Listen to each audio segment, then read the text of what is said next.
جی السلام علیکم. وعلیکم السلام ورحمۃ اللہ وبرکاتہ. کیا حال ہے بھائی؟ کیا نام ہے آپ کا؟ جی میرا نام بلال ہے، میں آزاد کشمیر سے بات کر رہا ہوں. اللہ آپ کو عزت سلامتی دے. کیا حکم ہے بھائی صاحب؟ جی حسن اللہ یاری صاحب، کافی عرصے سے میں آپ کو سن رہا ہوں، کافی میں آپ کو نالج ہے، آپ کی گرپ ہے، اور لوگوں سے جو آپ کمیونیکیٹ کرتے ہیں ڈفرینٹ سیکٹس کے ساتھ، مجھے بہت زیادہ اس نے انسپائر کیا، اور بہت زیادہ اس سے میں آپ کا بڑا گریٹ ایڈمائرر ہوں. Thank you sir. کافی سارے میرے question related to Abu Bakr Siddiq ہو.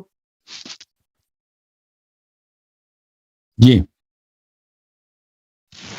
جی حسن اللہ یاری صاحب، چونکہ I've been born in a Sunni family, تو ہمیں خلفاء کا بڑا احترام سکھایا جاتا ہے، اور خلفاء سے بڑی محبت سکھائی جاتی ہے.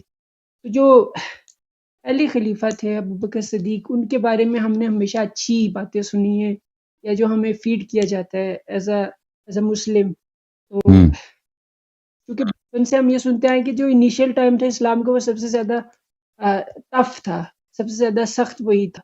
تو اس ٹائم جو پروفٹ محمد کے ساتھ کھڑے تھے لوگ، ان میں شاید ابوبکر صدیق ایک تھے. اور باغ فدق والا معاملہ جو ہے، جو آپ اس میں بھی میں اہل بیت کی موقف کے ساتھ کھڑا ہوں. لیکن جو مین کوشچن ہے میرا، کہ وہ انہوں نے فدق جو رکھ لیا، چلے بی بی کو اگر ہم مان لیں کہ وہ حق پہ تھی، تو انہوں نے فدق سے نکالا کیا؟ مطلب خود تو وہ اپنی کوئی پراپرٹی وغیرہ ان کی اگر ہم دیکھیں، ان کی زندگی بڑی غربت میں گزری ہے، قسم پرسی میں گزری ہے. تو اس بارے میں کیا کہیں گے؟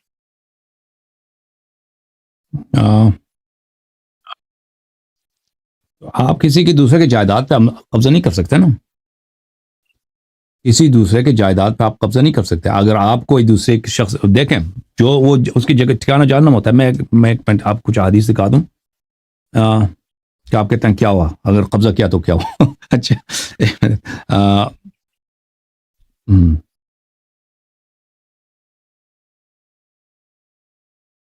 ایک منٹ میں آپ کو کچھ حدیث دکھا دیتا ہوں.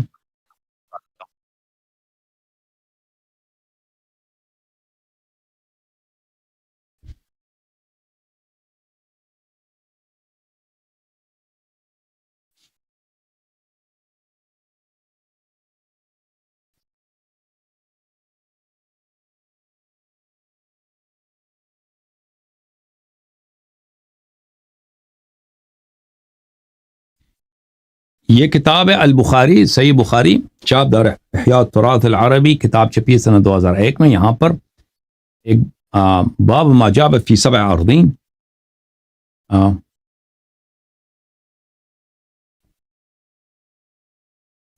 ایک منٹ.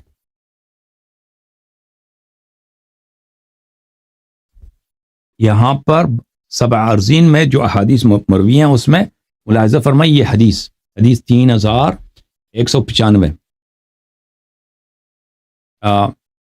رسول اللہ صلی اللہ علیہ وسلم نے فرمایا من ظلم قید شبر طوقه من 7 اراضین. جو ایک شبر بولتے ہیں یہاں سے یہاں تک جو ایک شبر، ایک بالش زمین پہ ناجائز قبضہ کرے، وہ قیامت کے دن اس کی گردن میں طوق بنے گا. 7ویں زمین تک، 7 پشت تک اس کی گردن میں وہ اللہ تعالیٰ ایک عذاب کے طور پہ اس کے گردن میں ڈال دے گا. یعنی اس کی اتنی سخت ہے. من اخذ شيئا، حدیث نمبر 3196، قال النبی صلی اللہ علیہ وآلہ من اخذ شيئا من الارض بغیر حقه خسف به یوم القیامہ الى 7 اراضین. جو بغیر حق کے کسی کے دوسرے کے جائیداد پہ قبضہ کر لیتا ہے، اس کو 7ویں زمین ہے، زمین کے نیچے دوسرا زمین، یعنی 7 زمین ہے، اس کے 7ویں زمین تک اس کو وہ اسی چیز کے ساتھ اس کو اندر ڈبویا جاتا ہے، اس کو نیچے کر دیا جاتا ہے. بالکل قیامت کے دن اس پہ ایسی عذاب نازل ہوتی ہے. اچھا آپ کی خدمت میں پھر مسلم کی میں کچھ روایت پیش کروں. یہ کتاب ہے صحیح مسلم، چاپ دار الفکر، سنہ 2003 میں چھپی ہے. یہاں پر باب تحریم تحریم الظلم وغصب الارض وغیرها, ظلم کرنے کی, ظلم حرام ہے, زمین اور غیر زمین کو غصب کرنا یہ حرام ہے. اچھا, من اقتطع شبرا من الارض ظلما توقه الله اياه يوم القيامه من 7 ارضين, جو ایک بالش زمین پہ ناجائز قبضہ کرے, اتنے زمین پہ قبضہ کرے تو اس کو 7ویں زمین تک اس کو ایک توق بنایا جائے گا, اس کے گلے میں ڈالا جائے گا, اس کو زمین کے اندر دبویا جائے گا. بھلی اس کے بعد بھی دوسرے روایات ہیں. اچھا, تو یہ جو ہے نا بہت بڑا فسق ہے, ٹھیک ہے نا, آپ کسی کی جائیداد پہ قبضہ کریں اور نبی صلی اللہ علیہ وسلم کی جائیداد پہ قبضہ کریں. اور بھائی جب آپ کہتے ہو کہ وہ غلطی پر تھا, تو اس نے کیا غلطی کیا؟ اس نے نبی صلی اللہ علیہ وسلم اہل بیت علیہ السلام کی اتباع ابو بکر پہ واجب ہے. اچھا, اتباع کو چھوڑ دیں, محبت تو کم از کم واجب ہے, احسان تو واجب ہے. نیکی کرنے کے بجائے ان کے جائیداد پہ قبضہ کرتا ہے, نبی صلی اللہ علیہ وسلم کے جائیداد پہ قبضہ, اور وہ بھی جھوٹی حدیث کے ساتھ کہ انبیاء کی میراث نہیں ہوتی, حالانکہ قرآن کہتا ہے انبیاء کی میراث ہوتی ہے. تو یہ بھلے, تو یہ جو ہے یہ آپ کہتے ہیں تو کیا ہوا, یہ بہت بڑا ظلم ہے نا, بہت بڑا ظلم ہے. ابھی میں آپ کا گلا ذبح کر دوں, آپ کا میں ذبح کر دوں, گردن کاٹ دوں, پھر کہتا کیا ہوا, میں نے ایک آدمی کو قتل کیا, کیا ہوا, یہ مرنا تو ویسے بھی اس نے مرنا تھا. اس طرح تو نہیں کہہ سکتے بھائی, یہ حلال حرام اسی میں تو ہوتا ہے کہ اگر آپ گناہ کرتے ہیں آپ فاسق بن جاتے ہیں, ٹھیک ہے نا. اوکے, اور آپ نے جو کہا شروع میں کہا کہ ابو بکر جو ہے نا ٹف تھا, شروع میں پیغمبر کے ساتھ تھا, اس کی کوئی ٹفنس نہیں ہے بھائی. ابو بکر جو تھا کفار کے ساتھ ملا ہوا تھا, یہ کفار کے مکے میں پیغمبر صلی اللہ علیہ وسلم کفار پیغمبر کو مارتے, یعنی مارتے تو نہیں تھے, پتھر وغیرہ مارتے تھے ان کے بچے, وہ گالی دیتے تھے, بدتمیزی کرتے تھے, دوسرے مسلمانوں کو مارتے تھے. ابو بکر مزے سے تھا, ابو بکر کفار کی پناہ میں تھا. ملاحظہ فرمائیے, یہ کتاب ہے صحیح بخاری, چاپ دار احیاء التراث العربی, یہاں پر صفحہ نمبر 399 میں یہ حدیث ہے 2397. یہ حدیث مروی ہے عائشہ سے, عائشہ خود روایت کرتی ہے. عائشہ سے روایت ہے ان عائشہ, ابو بکر جو ہے مسلمانوں پہ جب بہت سختی ہوئی ہے مکے میں, ابو بکر کہا کہ میں وہاں چلا جاتا ہوں, حبشے کی طرف چلا جاتا ہوں. یہ حبشے کی طرف نکل گیا, کچھ راستہ گیا تو وہاں پر اس کو ابن دغنہ مل گیا. ابن دغنہ مکے کے سرداروں میں سے ایک سردار تھا. اس نے کہا ابو بکر کو کہاں جا رہے ہو؟ ابو بکر نے کہا کہ میں تو مدینے سے نکل رہا ہوں, مکے سے نکل رہا ہوں. تو اس نے کہا ارجع, بلے فرتحل ابن الدغنہ فرجع مع ابی بکر, اس نے کہا کہ نہ واپس آ جاؤ. ابو بکر کے وہ کافر جو ہے ابو بکر کو راستے سے واپس مکے لے کے آیا. فطاف في اشراف كفار قريش فقال لهم ان ابو بکر لا يخرج مثله ولا يخرج فانفضت قریش جوار ابن الدغنہ وآمنوا ابا بکر. تو اس نے کہا کہ وہ مکے کے سرداروں میں سے ایک سردار تھا, اس نے کہا کہ ابو بکر کو کوئی نہ چھیڑے, اور اس نے سب مکے کے جو سردار تھے ان کو خبردار کیا. تو اس مکے والوں نے کہا کہ ٹھیک ہے ہم اس کو پناہ دیتے ہیں. تو یہ کفار کی پناہ میں تھا. یہ عائشہ کی اپنی حدیث ہے, حدیث نمبر کون سا بھائی, 2267 ہے. کیا حدیث ہے یہ, ایک منٹ میں اس کو بخاری میں ہے 3653 2297. وہ آمن ابا بکر جو تھا ان کے پناہ میں تھا. یہ کون سا ٹف ہے بھائی, اگر یہ اتنا بڑا ٹف دشمن ہے, نبی صلی اللہ علیہ وسلم کے جو سچے ساتھی ہوتے کفار ان کو پناہ نہیں دیتے تھے. جو ٹف مسلمان ہوتے ہیں نا کہ پیغمبر کی وہ حمایت کرتے ہیں, خدمت کرتے ہیں, کفار کو ان سے دشمنی ہوتی تھی. کفار کو ابو بکر تو ان کے کفار ہے, کفار کے پناہ میں تھا یہ. اور اس نے اپنے واضح طور پہ دیکھا, خود عائشہ نے کہا کہ اس نے اپنی جو ہے ہجرت بھی باطل کر دیا, کیونکہ یہ ہجرت کے بعد واپس مکہ آ گیا. ہجرت کے بعد واپس مکہ آنا یہ حرام ہے. یہ کتاب ہے صحیح مسلم, چاپ دار الفکر, کتاب چھپی ہے سنہ 2003 میں. باب تحریم رجوع المہاجر الی استیطان وطن, مہاجر کو واپس وطن اپنے وطن آنا یہ حرام ہے. یہ کتاب ہے اکمال المعلم بفوائد مسلم, تالیف قاضی عیاض الیحسبی, جزء 6, کتاب چھپی ہے سنہ 1998 میں. اجمعت الامہ, ملاحظہ فرمائے, اور پوری امت کا اجماع علی تحریم ترک المہاجر ہجرتہ ورجوع الی وطنی وان ارتداد المہاجر من الکبائر. پوری امت کا اجماع ہے کہ مہاجر جو ہے اپنا ہجرت ترک نہیں کر سکتا. اس نے اپنا ہجرت ترک کیا, واپس آیا, اور وہ بھی کفار کے پناہ میں آ کے رہنے لگا. ورجوع الی وطنی وان ارتداد المہاجر من الکبائر, مہاجر کا واپس آنا خود بڑا فسق ہے, گناہان کبیرہ میں سے ہے. جی بولیں, ابھی آپ کا کیا نام تھا, میں نام بھول گیا آپ کا. میرا نام بلال تھا. یہ جو بخاری میں کہاں سے کال کیا بلال بھائی؟ میں آزاد کشمیر سے، پاکستان. اوکے سر، بولیں بلال بھائی. یہ جو بخاری میں تھی 3653 جو ہجرت کی رات والی حدیث ہے، تو ویسے اکثر آپ سے میں سنتا رہتا ہوں، آپ بولتے ہو کہ بھائی حجت نہیں ہے بخاری مسلم ہمارے لیے. ہم جو ہیں وہ جب مسلم سے بیان کیا جائے کہ جو جیسے 240 ہے کہ علی سے محبت رکھے گا مگر مومن، علی سے بغض رکھے گا مگر منافق، یا علی تمہاری میرے سے وہ نسبت ہے جو موسیٰ کی ہارون سے، لیکن میرے بعد کوئی نبی نہیں ہوگا. ٹھیک ہے، اس طرح کی حدیث جب سیاہ ستہ سے ہم بیان، جب بھی کوئی سنی بیان کرتا ہے یا اس کو آپ ایکسیپٹ کر لیتے ہیں، تو آپ جب بخاری سے اور چیزیں بیان کی جاتی ہیں، جیسے 3653 ہے بخاری کی، جو ہجرت کی رات والی حدیث ہے، جو ہجرت کی رات رسول خدا نے وہ کافر آپ کے پاس آنے والے تھے، تو ابو بکر صدیق کو آپ نے ان کو دیا تھا، بڑی تسلی دی تھی.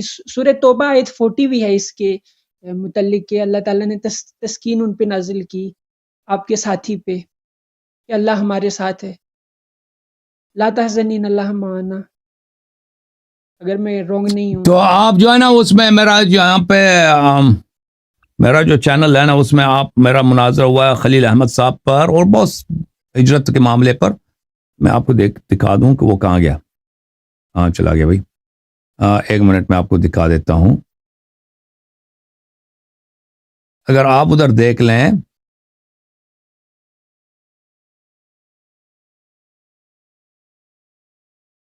وہاں پر مولوی خلیل احمد صاحب ادھر آئے تھے، وہ اسی آئے غار پر لا تحزن ان اللہ معنا. تو یہ ایک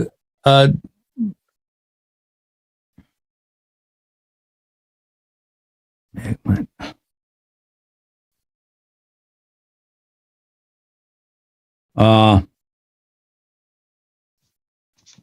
آئے غار پہ اب خلیل احمد صاحب کے ساتھ جو مناظرہ ہے، اب ہمارے پاس جو ہے نا یہ انڈیکس وغیرہ صحیح نہیں بنا، اس کو سرچ کرتے ہیں تو نہیں نکل آتا.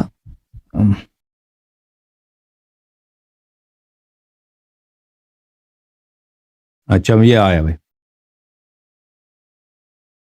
میں آپ کو دکھا دیتا ہوں. اب اگر آپ میرے چینل پہ چلے جائیں، اسی یوٹیوب چینل پہ، آپ مجھے یوٹیوب پہ دیکھتے ہیں فیس بک پہ؟ جی یوٹیوب پہ دیکھتا رہتا ہوں. اور یہ اگر فار ایگزامپل ٹھیک ہے، ایک منٹ یہاں پہ جا کے دیکھ لینا آپ. 1 منٹ یہاں پہ آپ ادھر سرچ کریں خلیل ڈیبیٹ ود خلیل احمد صاحب. یہاں پہ مناظرہ انہوں نے بہت جان ماری کہ مثلا نا اسی پر یہ جو مناظرہ آتا ہے نا ادھر 10-16-23 پہ، اس پہ آپ دیکھ لیں. ادھر آئے غار پہ ہم نے بہت گفتگو کی ہے طویل اس کے ساتھ 2 گھنٹے پر. اوکے، آئے غار پر لا تحزن ان اللہ معنا، اس پر اس آئے غار پہ اس نے بہت کوشش کی ابو بکر کی کوئی فضیلت نکال دے. اس کی کوئی فضیلت نہیں بنتی، بلکہ لا تحزن جو لفظ ہے نا، لا تحزن، یہ ابو بکر کے عدم ایمان پہ دلالت کرتی ہے، کیونکہ قرآن کے جو الفاظ ہیں اس میں بہت دقیق نکات ہوتے ہیں. یہ مقام حزن نہیں ہے، مقام خوف ہے. حالانکہ رسول اللہ صلی اللہ علیہ وسلم ابو بکر کو کہتے ہیں کہ لا تحزن. حزن کی وہاں پہ کیا بات تھی؟ اوکے، حزن کی وہاں پہ کوئی بات ہے ہی نہیں ہے. اس کو فرماتے ہیں لا تخف نہیں بولا، لا تحزن بولا ہے. تو لازمی بات ہے کہ ابو بکر کسی بات پہ حزین ہے. کس بات پہ حزین ہے؟ وہ جس بات پہ حزین ہے وہ ابو بکر کے عدم ایمان پہ دلالت کرتی ہے. اب اس کی تفصیل جو ہے کبھی ہم آپ کو بیان کریں گے انشاءاللہ تبارک و تعالی، یا آپ کا کوئی عالم آ جائے تو اس کے ساتھ مناظرہ کریں. اوکے حسن اللہ یاری صاحب، بہت شکریہ آپ کے وقت کا. بس ایک لاسٹ والا کوشچن یہ تھا کہ اگر آپ لوگ یہ کہتے ہو کہ ان کو بالکل ہی اسلام سے نکالنا، یہ چلو خلافت نہ ماننا ایک الگ چیز ہے، ان کو بالکل ہی اسلام سے نکال دینا، وہ at the end of the day وہ پروفٹ کے سسر بھی ہیں نا، تو ان کے اس حوالے سے بھی تھوڑا احترام بنتا ہے. تو حضرت نوح علیہ السلام کا بھی سسر تھا نا، وائف بھی تھا، سسر بھی تھا. سسرال تو سب اچھے تو نہیں ہوتے نا. آپ کی جب شادی ہو جائے نا تو آپ کو پتہ چل جائے گا. آپ کی شادی جب ہو جائے تو پتہ چل جائے گا کہ ان لاز اور آؤٹ لاز. ان لا جو ہوتے ہیں آؤٹ لا ہوتے ہیں. اوکے، یہ کوئی ضروری نہیں ہے کہ سسر، اگر نبی خود شریف آدمی ہے تو سسر بھی اچھا شریف آدمی ہے. نبی کا جب آپ لوگ خود اپنے کتابوں میں جب کہتے ہو نا کہ نبی کے والد صاحب کافر تھے، نستجیر باللہ، تو سسر اگر کافر ہو تو اس میں کیا ہے؟ وہ کسی نے کہا، اور سسر تو بہت ہیں، یہود بھی کچھ سسر تھا نا. حضرت صفیہ بنت حیی ابن اخطب، حیی ابن اخطب یہودی تھا، وہ نبی کا سسر ہے صلی اللہ علیہ وآلہ وسلم. اب اس کو بھی رضی اللہ کہہ دو، نانا جی ہے، نانا بنا دو اس کو. ٹھیک ہے نانا جی. سب بالکل اسلام سے نکالنا تھوڑا ظلم نہیں ہو جائے گا ان پہ؟ مطلب آفٹر دیکھیں ہم دلیل کے تابع ہیں نا. اگر قرآن نے کہہ دیا کہ یہ جو ہیں انہوں نے، قرآن میں تو یہ تو نہیں، کوئی گنجائش تو نہیں ہے نا کہ اگر کوئی نبی کا سسر ہے اس کو گنجائش ہے کہ وہ گناہ کرے، وہ جو مرضی کرے، یا اگر کوئی نبی صلی اللہ علیہ وسلم کا صحابی ہے اس کو اجازت ہے کہ وہ جو مرضی کرے. ہم تو دلیل کے تابع ہیں بھائی. اگر دلیل قرآن میں یہ ثابت ہے کہ جو شخص جنگ سے بھاگ جاتا ہے اس کا ٹھکانہ جہنم ہے، تو ہم کہیں گے بھائی، ہم تصدیق کریں گے بھائی. اگر قرآن نے کہہ دیا کہ فلان شخص کا عمل حبط ہو گیا ہے تو ہم تصدیق کریں گے اس کا عمل حبط ہے. اگر کسی شخص نے نبی صلی اللہ علیہ وسلم کے بعد دین میں بدعت داخل کی ہے تو اس کی کوئی اس طرح نہیں ہے کیونکہ وہ نبی کے سسر ہے اس کو اجازت ہے. اوکے، جب قرآن خود فرماتا ہے لو تقول علینا الاقاویل لاخذنا منه بالیمین ثم لقطعنا منه الوتین، کہ اگر یہ نبی صلی اللہ علیہ وسلم دین میں بدعت لائیں اور اللہ پہ جھوٹی بات نسبت دے دیں تو ہم ان کا دائیں ہاتھ پکڑ لیں گے اور ان کا رگ گردن شہرک کاٹیں گے. اللہ تعالیٰ نبی صلی اللہ علیہ وسلم کے متعلق یہ فرماتا ہے کہ نبی صلی اللہ علیہ وسلم کو بھی یہ نہیں ہے کہ پیغمبر اب جو مرضی کرے. پیغمبر ہے تو سب سے زیادہ اللہ کا مطیع ہے، سب سے زیادہ اللہ کا مخلص اور اطاعت گزار بندہ ہے. پیغمبر صلی اللہ علیہ وسلم بھی دین میں خیانت کرے تو اللہ تعالیٰ فرماتا ہے ہم اس کو عذاب کریں گے. تو اب سسر ہے، چھوڑ دیں بھائی. سسر نے اگر کوئی چھوٹی موٹی کام کیا ہو نا تو اس کو ہم چھوڑ دیتے ہیں بھائی. سسر نے بہت بڑا ادعا کیا کہ میں نبی کے بعد آپ کا امام ہوں، حالانکہ اللہ نے اس کو امام نہیں بنایا. اللہ نے امیر المؤمنین علی علیہ السلام کو امام بنایا. ٹھیک ہے نا. یہ اتنا بڑا ادعائے امامت، ادعائے خلافت، اللہ نے اس کو امام نہیں بنایا، پیغمبر نے نہیں بنایا صلی اللہ علیہ وسلم. اس نے کہا کہ میں امام ہوں. یہ کفر ہے. اب نبی کا سسر ہے، چھوڑ دو بھائی.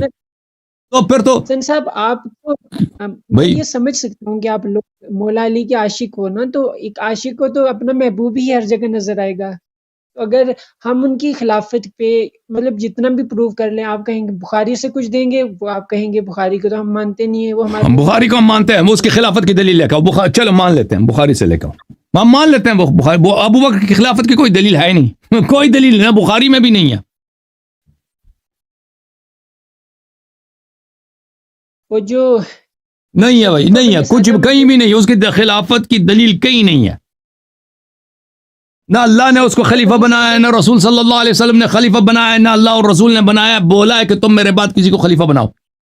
اللہ اور رسول صلی اللہ علیہ وسلم نے امیر المؤمنین علی بن ابی طالب علیہ السلام کو خلیفہ بنایا. اوکے، تم اگر کہتے ہو کہ بخاری میں لکھا ہے، بخاری میں نہیں لکھا، یہ جھوٹ ہے. اس کی خلافت کی دلیل کہیں نہیں ہے. اس نے امامت خلافت کا ادعا کیا ہے غصباً ظلماً. یہ ظلم ہے. اس سے بڑا کتنا ظلم؟ پوری امت پہ ظلم ہے نا. بھائی اگر آپ لوگ کہتے ہو کہ انہیں خلافت کا انہیں کوئی لالچ تھا تو وہ اپنی اولاد کے لیے کیا چھوڑ اب چٹائی پہ حضرت عمر کی مثالیں دیتے تھے، یا نہیں وہ آپ قسم پسری کوئی بالکل جو غربت والی زندگی گزری ہے آپ کی. آپ ادھر آ کے دیکھ لو نا میرے چینل پہ. ادھر میں آپ کو چینل دکھا دیتا ہوں، میرے چینل ادھر دیکھو.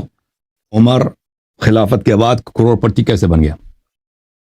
عمر ادھر عمر سرچ کرو نا میرے چینل پہ، عمر خلیفہ بننے کے بعد کروڑ پتی کیسے بن گیا.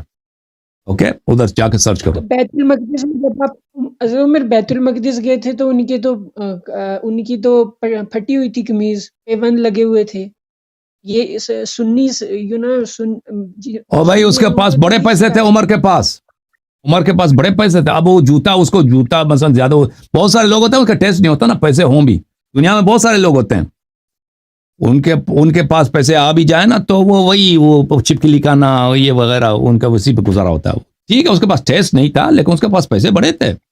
لیکن میں نہیں کہتا کہ وہ پیسے کے لیے پیسے لے کے دیکھیں جو لوگ ابھی دیکھیں ٹرمپ صاحب جہاں ٹرمپ امریکہ کے صدر تھے نا، ان کا جو ہاؤس ہے، ان کا جو اس کے تو کئی پراپرٹیز ہیں، وائٹ ہاؤس سے بہت بہتر ہے. یعنی ان کے اس کا جو نیو یارک صرف نیو یارک میں جو اس کا اپارٹمنٹ ہے وہ اس کے سب چیزیں سونے کے ہیں. وائٹ ہاؤس میں جاتے ہیں سونے کا کچھ بھی نہیں ہے. یعنی ان کی جو اپنی پراپرٹیز ہے ہر پراپرٹی وائٹ ہاؤس سے بہتر ہے, لیکن پھر بھی وہ حکومت کرنے کے خواہش مند ہے. ایک دفعہ الیکشن جیت گیا, اب دوبارہ الیکشن میں حصہ لے رہا ہے. کیونکہ حکومت کرنا خود مقصود ہوتا ہے بھائی.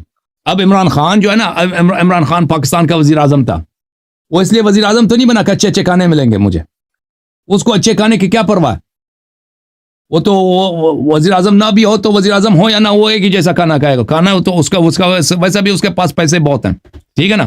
یا مثلا بہت سارے لوگ ہیں, اس لیے حکومت ہمیشہ اس لیے نہیں کرتے لوگ کہ ان کو پیسے ملیں گے. بعض لوگ کرتے ہیں چوری کرنے لیے, بعض لوگ اس لیے کرتے ہیں کہ ان کو اس میں مزہ آتا ہے. خود حکمراں سب سے زیادہ جو چیز قدرت کا جو نشہ ہوتا ہے وہ خود قدرت ہوتا ہے, طاقت ہوتا ہے, اس کا اپنا نشہ ہوتا ہے. یہ چیز کہ بھائی انہوں نے قبضہ کر لیا تو کیا ہوا, پیسے تو نہیں چرائے نا بھائی. جو خلافت چوری کی ہے کم ہے, خلافت جو چوری کیا حضرت زہرا سلام اللہ علیہ کا حق چوری کیا, کہتا ہے کیا وہ پیسے زیادہ نہیں چوری کیا. پہلی بات انہوں نے چوری کیا, خلافت چوری کیا, پیسے چوری کیا ان لوگوں نے. پھر اگر چوری نہ بھی کیا نا, جو خود انہوں نے جھوٹی ادعا کیا. دنیا میں بہت سارے لوگ ہیں بھائی کہ وہ زاہدانہ زندگی گزارتے ہیں لیکن منحرف ہوتے ہیں. اوکے, اب اجازت دو دوسروں کو کال کرنے کی. تھینک یو سر, اللہ آپ کو جزائے خیر دے. Thank you sir.